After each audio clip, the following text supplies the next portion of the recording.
अब हम देखते हैं कि रिडक्स परसिस्ट क्या होता है और इसका क्या यूज होता है हमारी एप्लीकेशन में और क्या बेनिफिट होता है और कैसे हम इसको इम्प्लीमेंट कर सकते हैं अपने रिडक्स एप्लीकेशन के अंदर। ठीक है, तो मैं पहले हमारा जो एग्जाम्पल हम कर रहे हैं यहाँ पे, ये एग्जाम्पल है इंक्रीमेंट और डिक्रीमेंट। इसमें जब हम प्लस पे क्लिक करते हैं तो वैल्यू इंक्रीमेंट बाय 2 होती है। ठीक है, और जब माइनस पे क्लिक कर रहे हैं तो डिक्रीमेंट बाय 1 हो रही है। ठीक है, अभी हमारी स्टेट में जो काउंट है वो क्या है, 8। जैसे मैं पेज को रिफ्रेश कर दूंगा तो ये 0 हो जाता है। ठीक है, रिडक्स परसिस्ट क्या करता है कि हमारी जो स्टेट है, मान लीजिए अभी ये 8 है। ठीक है, अगर मैं रिफ्रेश करता हूं तो ये स्टेट को सेव करके लोकल स्टोरेज में रखता है।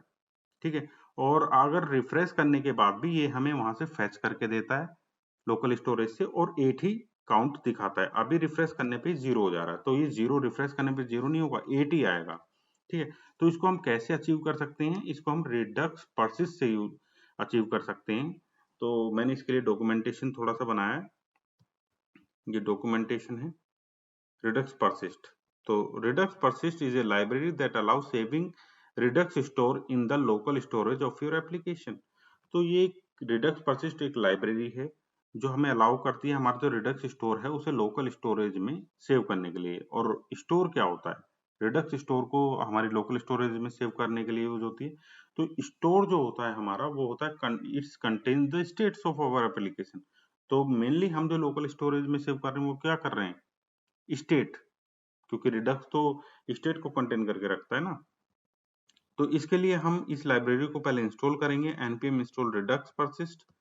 ठीक है, तो ये मैंने पहले से ही इंस्टॉल कर ली है। तो आप जाइए यहाँ पे, मैं दिखाता हूँ यहाँ पे मैंने यहाँ पे npm install redux hyphen persist, इस तरह से आप इसको इंस्टॉल कर सकते हैं। ठीक है, अब हम जाते हैं, इसका जो सेकेंड स्टेप है कॉन्फ़िगर कहाँ पे करेंगे। एक तो हम स्टोर में करेंगे, क्या करेंगे, हमें स्टोर क्या होता है, यहाँ पे परसिस्ट स्टोर बनाना होता है। ठीक है, लोकल स्टोरेज में सेव करता है स्टोर को, तो स्टोर को परसिस्ट करना होगा। और जब परसिस्ट स्टोर को करेंगे तो उससे पहले हमें क्या करना पड़ता है, यहाँ पे देखिए हम रिडक्स परसिस्ट जो लाइब्रेरी है उससे हम क्या निकाल रहे हैं, persist store and persist reducer. तो रिड्यूसर को भी परसिस्ट बनाना पड़ता है, मतलब रिड्यूसर डिसाइड करता है कि हमारी जो स्टेट है वो हमारी लोकल स्टोरेज में सेव होगी या नहीं होगी। क्यों, क्योंकि कभी क्या होगा, हमारी जो स्टेट है वो चेंज नहीं हुई है, तो उस केस में लोकल स्टोरेज में उसे सेव करने का कोई फायदा नहीं है। ठीक है, जब हमारी स्टेट चेंज होगी, जब हमारा काउंट जो एग्जांपल में आप देख रहे हो, काउंट हमारा चेंज होगा, मान लो 8 है, 8 से 10 होगा। ठीक है, तभी तो हमें उसे लोकल स्टोरेज में सेव करने का फायदा है। अगर 8 ही है और हम कुछ भी रीरेंडर कर रहे हैं कंपोनेंट को बार बार, तो फिर दोबारा सेव करने का तो कोई फायदा नहीं है।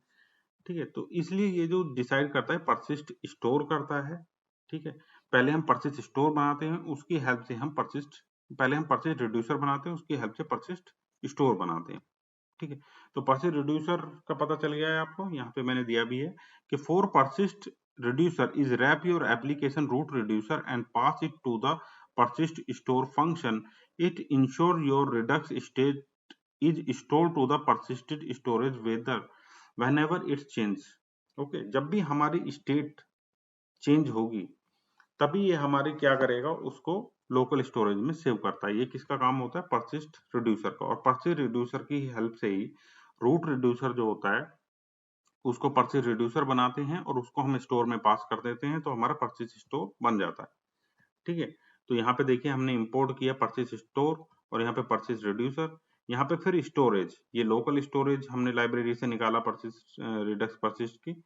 फिर यहाँ पे कॉन्फ़िगरेशन, जब भी हम लोकल स्टोरेज में सेव करते हैं तो किसी की पे करते हैं, एक की ले ली हमने परसिस्ट हाइफन रूट, तो हम कुछ भी की ले सकते हैं, XYZ आप रख सकते हैं, और यहाँ पे ये स्टोर पास कर दिया। ठीक है, लोकल स्टोरेज। फिर परसिस्ट रिड्यूसर हमें बनाने के लिए परसिस्ट रिड्यूसर में हमने कॉन्फ़िगरेशन पास की है, और जो हमारा रूट रिड्यूसर होगा जिसको हम परसिस्टेड रिड्यूसर बनाना चाह रहे हैं, परसिस्ट रिड्यूसर बनाना चाह रहे हैं, वो रूट रिड्यूसर यहाँ पे पास करेंगे। तो यहाँ पे जाके हमारा परसिस्टेड रिड्यूसर हमें मिलेगा। ठीक है, फिर जो हमारा क्रिएट स्टोर था, यहाँ पे जो हमारा रूट रिड्यूसर पास था, ये रूट रिड्यूसर पास था, इसकी जगह हम अब परसिस्टेड रिड्यूसर पास करेंगे।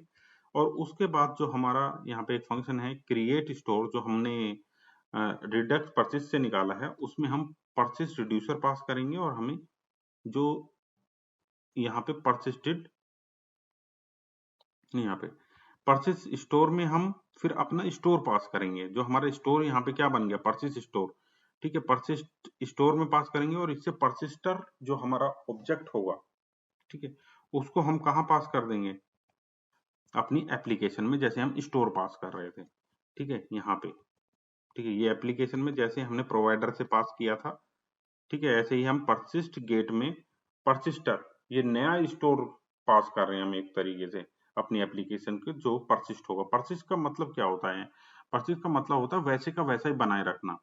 ठीक है, दृढ़ मतलब वैसे का वैसा ही बना रहेगा ये आपका, तो हमारी स्टेट को वैसे का वैसे चेंज नहीं होने देता, वैसे का वैसे ही बना रखता है अगर पेज रिफ्रेश भी कर रहे हैं। तो ये इस तरह का स्टोर परसिस्टर हम इसको पास कर रहे हैं अपनी एप्लीकेशन को, परसिस्टर स्टोर। और किसकी हेल्प से, परसिस्ट गेटवे। परसिस्ट गेटवे क्या करता है, ये हमारा जो एप्लीकेशन को तब तक डिले करता है रेंडरिंग को, तो हमारे कंपोनेंट की रेंडरिंग को तब तक डिले करता है जब तक कि ये हमारा लोकल स्टोरेज में सेव नहीं हो जाता और वहां से वैल्यू स्टेट रिट्रीव नहीं हो जाती है। यहाँ पे मैंने दिया हुआ है, persist gate delays the rendering of your application UI until your persisted state has been retrieved and saved to the Redux। ठीक है, तो ये कॉन्फ़िगरेशन होती है। तो अब हम इसका इम्प्लीमेंटेशन देख लेते हैं। सबसे पहले हम कहाँ जाएंगे, हम सबसे पहले जाएंगे स्टोर में।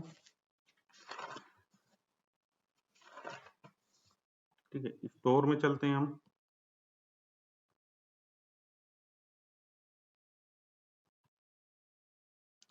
और यहाँ पे जाके इंपोर्ट क्या करेंगे, persist store, persist reducer and persist store। ठीक, ये दोनों हमें इंपोर्ट कर लिए यहाँ पे। अब इसके बाद हम क्या करेंगे, लोकल स्टोरेज के लिए हमें स्टोरेज करना पड़ेगा। स्टोरेज इंपोर्ट किया, फिर हमें कॉन्फ़िगरेशन बनानी पड़ेगी जहाँ पे हमें लोकल स्टोरेज में स्टेट जो है अपनी सेव करनी है। तो कांस्टेंट एक बना लिया हमने, परसिस्ट कॉन्फ़िग, और इसमें हम एक की रखेंगे जहाँ पे हमें अपना सेव करना है अपना स्टेट, स्टेट हाइफन, और यहाँ पे मैं परसिस्ट हाइफन स्टोर कर देता हूँ। ठीक है, की का नेम, और यहाँ पे स्टोरेज पास कर देता हूँ। ठीक है, अब हमारा परसिस्ट रिड्यूसर से रूट रिड्यूसर, एक तो हमें कॉन्फ़िगरेशन पास करनी पड़ेगी और इस पे सेव क्या करना है, इसमें रूट रिड्यूसर, ये रूट रिड्यूसर। ठीक, और यहाँ पे हमारा क्या बन जाएगा, इसको एक वेरिएबल में हम सेव करा देते हैं, परसिस्टेड रिड्यूसर। अब इस परसिस्टेड रिड्यूसर को हम कहाँ पे पास कर देंगे, जो क्रिएट स्टोर में रूट रिड्यूसर पास था, इसको रिप्लेस कर देंगे यहाँ पे। ठीक है, अब ये जो स्टोर है हमारा, ठीक है, अब यहाँ पे हम यूज करेंगे परसिस्ट स्टोर। ठीक है, एक परसिस्ट स्टोर बनाने के लिए तो इस स्टोर को हम पास कर देंगे यहाँ पे। ठीक, कॉन्स्ट, और यहाँ पे लेंगे हम परसिस्टर नाम दे देते हैं इसको, और इसको डिफॉल्ट एक्सपोर्ट डिफॉल्ट पहले से है तो एक एक्सपोर्ट ले लेते हैं। ठीक है, तो हम जाते हैं अपने एप्लीकेशन में, हम यहाँ पे गए और यहाँ पे जाके हम इसको इंपोर्ट, पहले से है स्टोर तो यहाँ पे हम इंपोर्ट कर लेते हैं परसिस्टर इंपोर्ट हो गया। अब यहाँ पे हमें परसिस्ट गेटवे भी हमें इंपोर्ट करना पड़ेगा। इंपोर्ट परसिस्ट गेटवे क्या करता है, मैंने बताया था परसिस्ट गेटवे क्या करता है। परसिस्ट गेटवे जो डिले करता है हमारे रेस्पॉन्स को, जब तक कि हमारा जो स्टेट है वो लोकल स्टोरेज में सेव ना हो जाए और हमारी वहां से रिट्रीव ना हो जाए स्टेट। ठीक है, तो तब तक के लिए डिले करता है रिडक्स परसिस्ट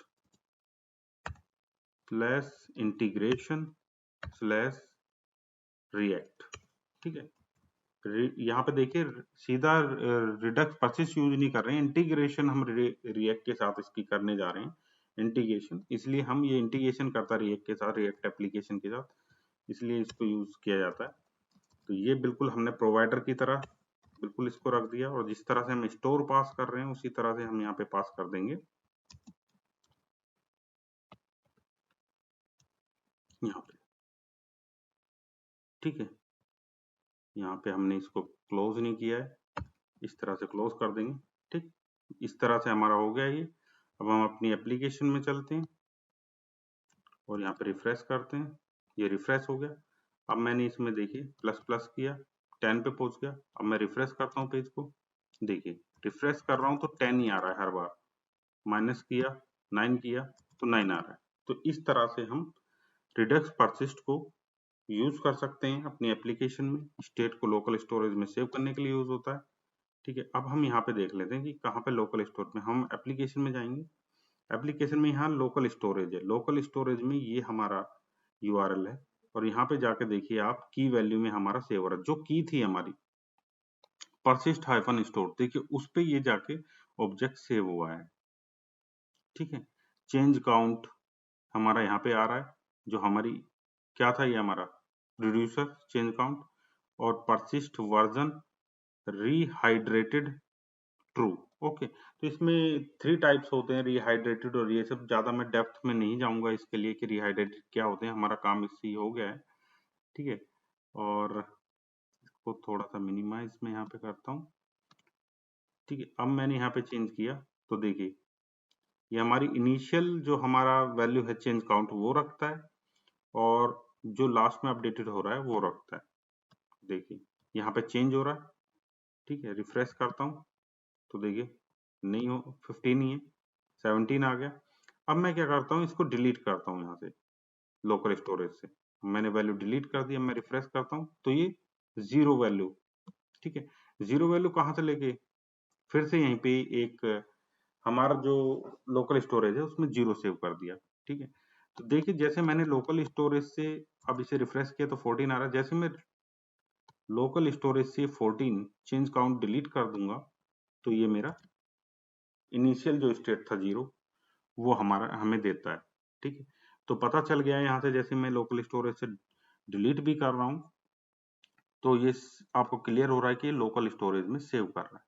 तो ये हमारा यूज होता है रिडक्स परसिस्ट का, किस तरह से हम इसे अपनी एप्लीकेशन में यूज कर सकते हैं, क्या इसका यूज केस है रिडक्स के अंदर।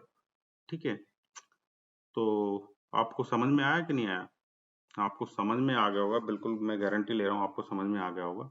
लेकिन चैनल सब्सक्राइब आप नहीं करेंगे, अगर आप कौन सा भूल जाएंगे फिर आप ढूंढते फिरेंगे यूट्यूब पे कि कौन सा चैनल था, कौन सा चैनल था। अगर आप सब्सक्राइब कर लेंगे तो अपने सब्सक्रिप्शन में जाके चैनल को ढूंढ सकते हैं। ठीक है, आपको दिख जाएगा चैनल तो याद आ जाएगा और आप सीधा वीडियो पे आ सकते हैं। तो इसलिए कंजूसी ना करें, और कोई आपका बैंक अकाउंट से ऐसा नहीं है 10,000 रुपये कट जाएंगे। चैनल को सब्सक्राइब कर लें और वीडियो को लाइक कर लें। Thank you for watching.